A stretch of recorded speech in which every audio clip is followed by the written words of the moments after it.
nang una kana na ing malu jawai ke ne ai asa ba sahal du lu jodi du nang Shaktimaan लगी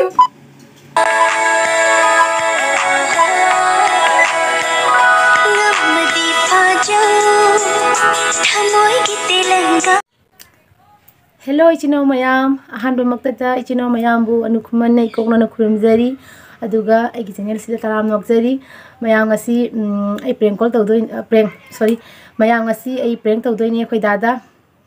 ichino mayam na prank toro na hairi bako ado ai na handagi prank se khoi dada tawge haina chum leiraga hadi mata ma chada bado do oirine ba ngasi do ina prank se tawrage na tawrobane bako ado jingsi prank se success oibra natraga oidabra jingsi ba angang ai sul thado re aduga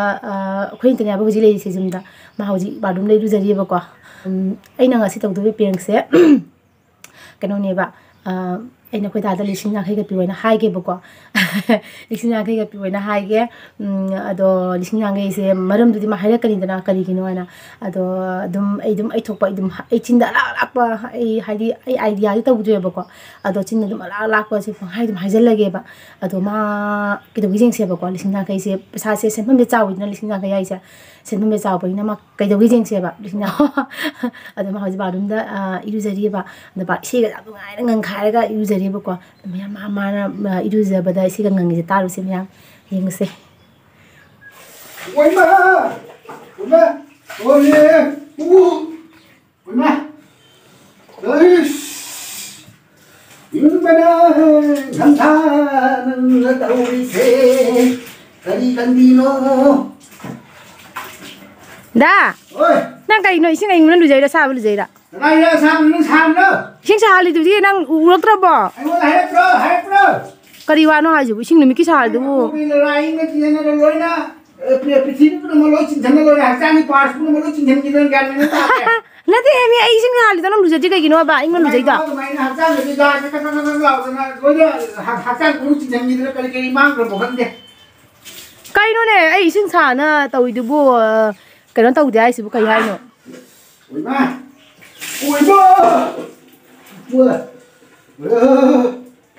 nang una kana na ing malu jawai ke ne ai asa ba sahal du lu jodi du nang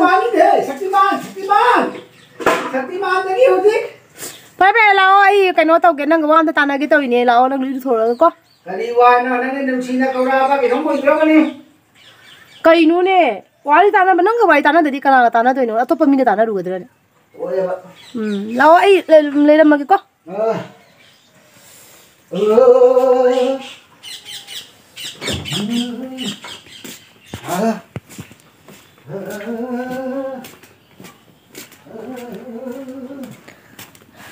mayam ai thuk le bako ma khang ponde karim pari se ado ai gine camera se mangon do ina ngasi mangon do ina kap ge bako mayam ai si lai ji ga thamma ge bako thamba se mayam mu mai cha sa dre ne to isa aya si ga thamba ja roi do ni ma loi mammi ne si ga thamma ga mayam si ga thamba ya la roi kai tham ni to si boi ko ka sa ka le do ji la ka jalo pana han bro khang de ama si ga to la si hang de ai bu ka dai da kap si ge gyan ta dre ne to si so na kap si da na ko mayam ka to si ai ne sumang gi si da lei rage ba ko sumang si da lei rage ba atu a ko gi jum han ba sa ba se asi ge hu ba si ga gi ne hu ba si su ja do ni to si hu ba si ju ma khun je pi ne mayam ai uji lai gi du ga ne lai gi du ga kan to bo do ja dre ba khanga ba phone ne thamba ya dre ba adu asigi kuna asiga ne manung da phabung thai ba ko akhoi gi ju manu ko sa ba du ne ba ko ju manung da phabung thai ba adu kana to lage ba adu asigi camera se akhoi gi selfie da na ta bi da ne camera si ta maning lai tho ko camera si ta so na ka pa ge ba ko adu si ko di ja ne ba khanja ba da ma si ka changhal loi ga ba ma pa na chumai sana ge sumang lom da wai sana ge ba adu je asiga ni na hai se yan jing se sep si phabung ma thai ba ko akhoi dai konjang si ga suri ne si ga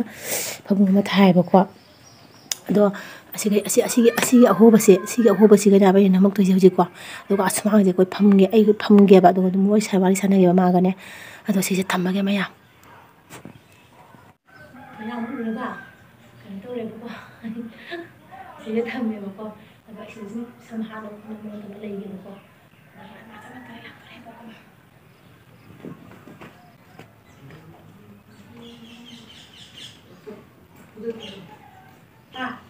đây là tôi không biết cái người thế nào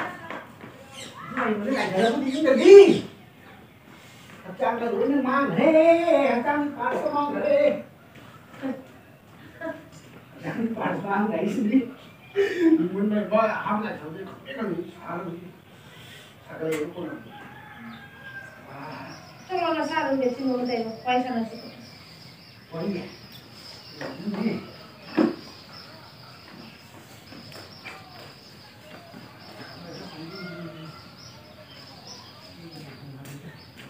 Kan mau jelo.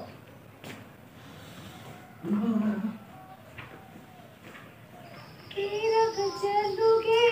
ipang lang su.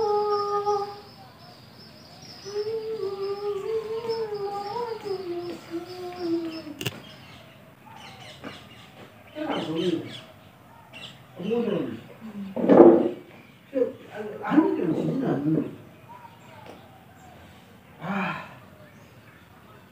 Dah. oh Tadi siang kita kita beli ni. cái Siang ni. đi xin ăn cái gì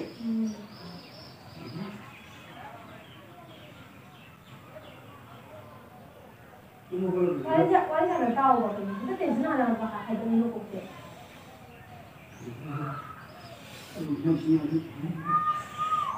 Pero ai nak hai semua dah tahu apa. Mun tahu lagi nuku mengai bawari matha salingai wari lawai tangai wari ada tu mau berapa di sini kayak ni ada itu lo di sini Tahu hai nak hai dengan tu ni wali sini. lagi lo Di sini yang hisap. Thì chị ta đi cùng với xe, thì chị ta thấy rằng thấy tôi chỉ nào nè, phải làm thuộc xe hay nè bà, chỉ nào cũng là mình chỉ nào thấy rằng thì mình tin đâu xe nào, anh là người chị ghi đã chỉ nào thấy mà tin đâu gì bà xe,แต่มันจะมาแล้วchịอื่นตลอดเป็นchỉ nào thì mình tin cũngเอามันเล่นได้ก่อน 아주 주문이 좀 사돈 비싸요. 저희 본래 옛날 이거 지금도 이거 살아. cái phone nhớ già là vì nó phone cái này có phone cái này có chúng ta cần nhiều chứ chúng anh giờ anh khơi ra cái đàn cái tổng số chúng ta ấy rồi là vì của nó phone là hai rồi cũng đâu xong rồi nó cái phone cái này có anh cái mobile sẽ hàng là tàu anh cái sàn sẽ hàng là đến sâu có nhưng mình chỉ để đến sâu nào cũng có cái phone là cái wifi sàn là mình chỉ làm cái mà kêu gì thế nào sai sempre con sao vậy thì người ta nghĩ gì đâu đúng không cái mà khác xa còn mà tâm trí khơi thì đây thì mình ngang này ta ra thì kêu mình thì đến sâu nó ngầm cái như thế nào 사람이 무슨 신경이 돼 있어 봐야지 이래 굳이 자도 동이 그러면 뭐래 그러면 다 사는 사는 이거 같은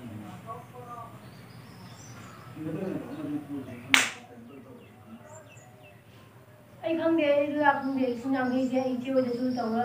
tàu là như này hai chỗ hai cái nó người ta ra kia thì hai cái rồi nó ấy thì không mình nó người ta nó nản cái phone nó cứ tao thì đi rồi sinh nhật cái gì bảo hộ nó là mình cái gì nó nòng hay là chiếc chồng rồi cái đi ăn cái chồng nó ra miếng rồi cái ăn cái chiếc bồn rồi cái ta nói thì mình nói ta nói thì mình cái đồng chí cái máy đồng chí kia hay là ta nói thì mình đi đây mà tận đi làm video cả tao là cho anh hai là đấy mà 이제 nó lại hai bên này không à chị cũng muốn là rằng cái đó là anh ngầm thì hay là anh không có rõ không có rõ cây nó không đi bằng gian ta gì đấy là ngay gian ta gì vậy bốc sai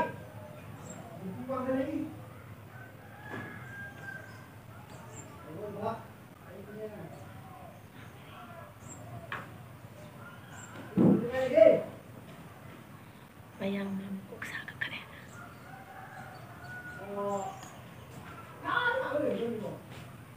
lawan sekali wai tulis sendiri karena katanya jadi no ini पैसा आएगा ना मार पे कैसे नहीं गिनवा का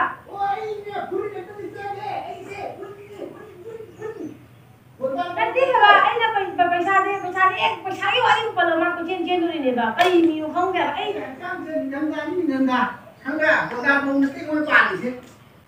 जमदा có ꯍꯧꯖꯤꯛꯀꯤ ꯃꯇꯝꯗꯕꯨ 5,000 ꯍꯥꯏꯗꯣ ꯍꯧꯖꯤꯛꯀꯤ ꯃꯇꯝꯗꯕꯨ ꯀꯌꯥꯝ ꯇꯥꯃꯣ ꯁꯦꯝꯐꯝꯅꯣꯅꯦ ꯀꯌꯥꯝ ꯄꯩꯁꯥ ꯄꯩꯁꯥ ꯁ꯭ꯀꯨꯜꯗ ꯄꯩꯁꯥ ꯌꯥꯝ ꯌꯦꯜꯂꯦ ꯃꯣꯏꯒꯤ ꯑꯉꯥꯡ ꯁꯥꯟꯅꯅꯕ ꯅꯪꯅ ꯇꯧꯔꯤꯕꯣ ꯅꯪꯅ ꯃꯇꯝ ꯋꯥꯔꯁꯦ ꯀꯩꯅꯣ ꯇꯧꯔꯤ ꯑꯩꯅ ꯁꯤꯔꯤꯌꯁ ꯇꯧꯔꯣꯏꯗꯤ ꯍꯥꯏꯁꯤꯅꯤ ꯑꯩ ꯇꯟꯗꯣ ꯑꯩꯅ ꯉꯥꯡꯕ ꯋꯥꯁꯦ ꯑꯗꯨꯝ ꯐꯥꯒꯤ ꯇꯥꯊꯣꯛꯄ ꯐꯥꯒꯤ ꯅꯠꯇꯦ ꯍꯥꯏꯕ ꯋꯥꯔꯤꯁꯦ ꯐꯥꯒꯤ ꯅꯠꯇꯦꯕ टेंशन लौटने टेंशन नहीं लेने का टेंशन देने का है वो खल रहा टेंशन की कर टेंशन लौटे नहीं टेंशन तो कुछ नहीं Sina kaya kali hai no ai kali hai no ngasi ai foda ai confirm ai wali hai no kali sina kali no ngomong ni ai ngomong hai no kali hai no hai no kali la ni ba ưng thà này có chữ ấy là trang này ưng thà này có chữ cô nia su kia là rồi bảo ưng đâu qua cái bàn này và sang bài là vẫn đâu cái thà này có chỗ ta là cái gì hay cái chuyện tiền thì xin nhang cái rồi trong mắt là gì nhỉ trang người thì không được rồi thà nhưng mà cái mà gì nản đi trong mắt thầm một chút phải hàng ca được Hangay diwali tu tanah dia ngasi ngarang diwali tanah dia. Atau saya diwali mana sih ada diwali mana dia. Atau di sini yang itu nang minta ni mungkin macam ni jana. Nanti jahat orang ini semua berada di sini yang itu.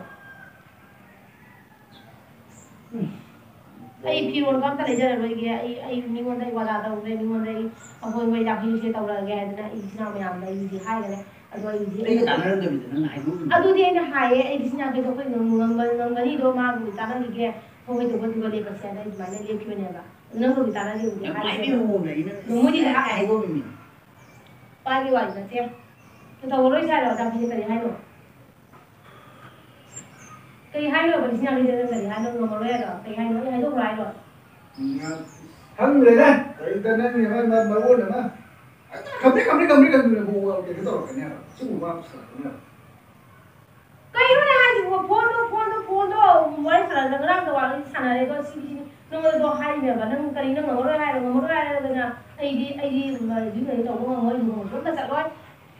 đây là cái đầu đi tao dẫn kailangan may pagkasal. Sabi no, sabi siya yang yo di nang kamana do no nang ilan sa wala kamana do iya iya hay ka jalu ba siya ka jalu ba kayo do bi ka ya do si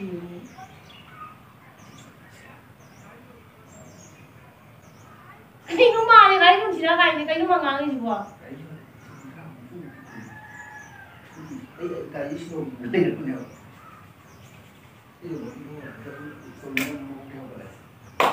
Bener kan ya hai no pagi ta la la ya pagi ta ai na ya sem wa ni ha ba pagi ta no ba ai là ngay gì đi thằng man ra sai cái ngay thằng man ra pagi mai no ngang ya ta ngang do kari no serious ta lo lo ngang ngang lo aja thế tumba thế hai đồ đấy nang mo da ka do nang ko ba ka je nang mo da ka ya ba ba awa ba nang mo ko thang mo da ka do ka hai ke no da ai ka je ai suma ka je đây các bạn nói cái đâu đây là trang cái gì cái đó nó nên là nó gì hay cái đó mình ai nó nói mình ta bây giờ có thằng chú đi cái đó là ấy mình thằng chú không ra mình đang nói là có nào không lấy đây là hình chúng tôi chú à đối với anh trang gì quy rồi cái này là cái đầu tiên là cái gì no kai mo nang pwede sa tala lai mo ba ay nga kita tao ba so mo jari ai nó ai giờ mà tha thế u đang mình jari ba pháp linh để mà không mà nó thành ra pháp linh để cái gọi là no mo da ay na ka kari ku tha mo da ba hai cái này nó tầm mai tao nó thành ra gì lâu ra nó còn nó mất cái gọi này cũng một cái cái này xin anh có đâu tập bóng cái này cái này số là hay là cái này nó cũng có cái này Sami ai giờ không để ai nằm mơ được ai đúng không đượcนี่หัวจิ๋วมันที่ไปทางมันที่ดีแล้วมีนะถ้าตาโตแล้วมันก็เลยมันหาที่ได้เลยนะ mua cái cái bạn cũng ai chua cái gì cái này ai gì sang cái gì này ai đây là cái này ai không cái gì này ai chua không Nghe cái này làm cái này phải là người cả mà người gì em đi cái gì ra nó cứ cái gì đi con tụi này nó giảm đây bác sau đấy lại không có xài tăng không gì cái này cái lúc thì bán ra đến cây nó nặng cái bán ra đến cây rồi nó nặng nó đau cái rồi cái sao vậy ta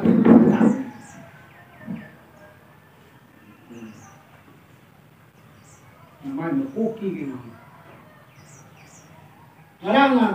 số ra cái số gì mà cái lòng vay ai có tuổi gì anh ngã lại cái mà cái ngã lại mà cái lùng cũng luôn rồi luôn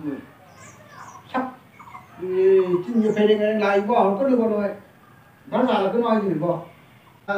bây giờ qua bộ cũng đâu qua nó phản được mà bố đi là rồi cái là cái nhà tôi cái gì đó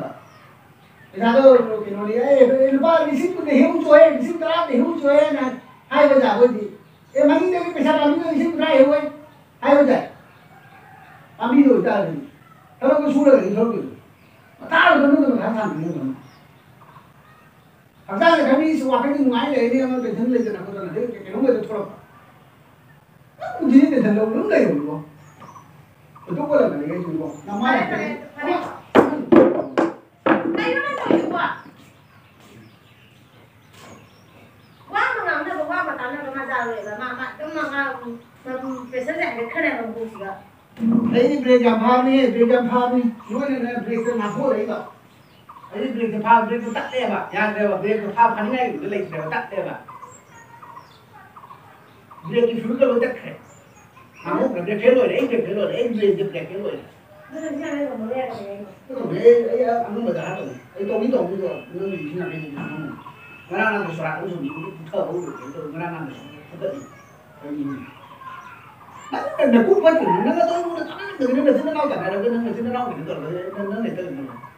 vô nó pi ra đi vô thế này vô hai gì ấy là mai cái đó có nó hay có ấy xuống mà nó để bé là cái nó để bé là cái gì cô nó cô cái này wow mà cái đó của cô mà cái lại đi xịt rồi xin ra đây này mà cái này xin ra đây rồi làm cái tầng hai thì không làm cô thi thủ rồi nó cũng thi không rồi nó làm gì nghe đây thi ở đây còn thi người ta thi ở tương lai cũng thấy chúng phụ nữ lấy thì các bạn thi ở đây còn thi người ta phụ nữ bắt cô tôi cái nào để lấy vào nó lúc người ta còn đi ra ấy xin làm rồi ấy cũng sẽ là cái ấy cũng sẽ là cái năng lượng đó đi dùng phụ đi wow năm mai mà cũng đó cây nó này mà xin mình cho cây nó được thôi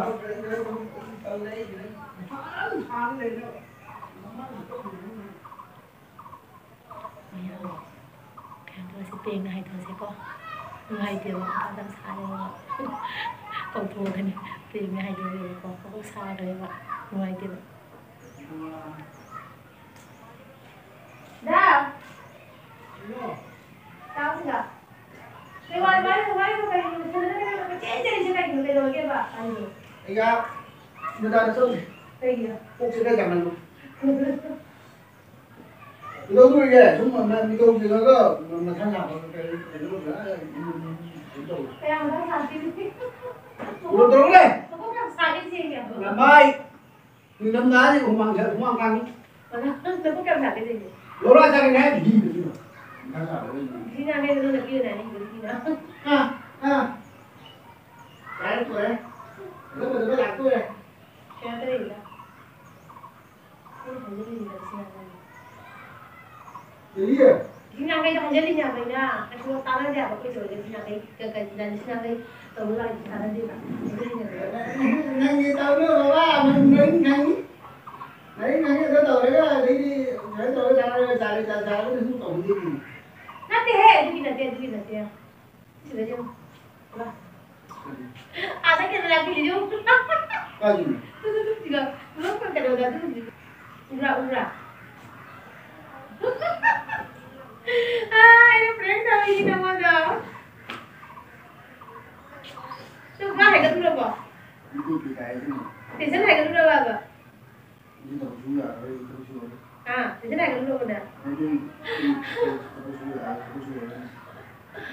Desain harga cái đấy được anh là desain harga cái thằng kia là xin tàu ghé đến tàu người ta. Cái desain harga cái này tiết. Đó xin được. Phải không? Bây giờ này một cô phải sạc cái đuôi vào cái ngầm bạc. Desain harga này là hai mươi đấy. Một cô phải sạc cái đuôi vào. Rồi cái này hai lần nào? Mèo đang kem năm thì không cá được hai lần. Tức là hai lần còn lại chỉ là chỉ bị sao nữa bạn. aku udah beli Ông hả bạn? siapa beli Thường thường cái hai người mẹ mà xin mày mà ngomong bibi ya hai kat leba Insya kali ba matung na to no ko sing yo jam thada print lo ma thada print to ko ꯑꯗꯣ ꯃꯌꯥꯝ ꯀꯩꯅꯣ ꯇꯧꯔꯒꯦ ꯑꯩꯈꯣꯏ ꯗꯥ ꯉꯁꯤ ꯄ꯭ꯔꯦꯡ success ꯑꯣꯏꯔꯗꯤ ꯑꯣꯏꯔꯣꯏꯗ꯭ꯔꯥ ꯍꯥꯏꯅ ꯈꯟꯕꯅꯦ ꯃꯥ ꯑꯍꯥꯟꯕꯗ ꯐꯥꯒꯤ ꯇꯥꯈꯤꯗꯧꯔꯕ ꯃꯥ ꯑꯍꯥꯟꯕꯗ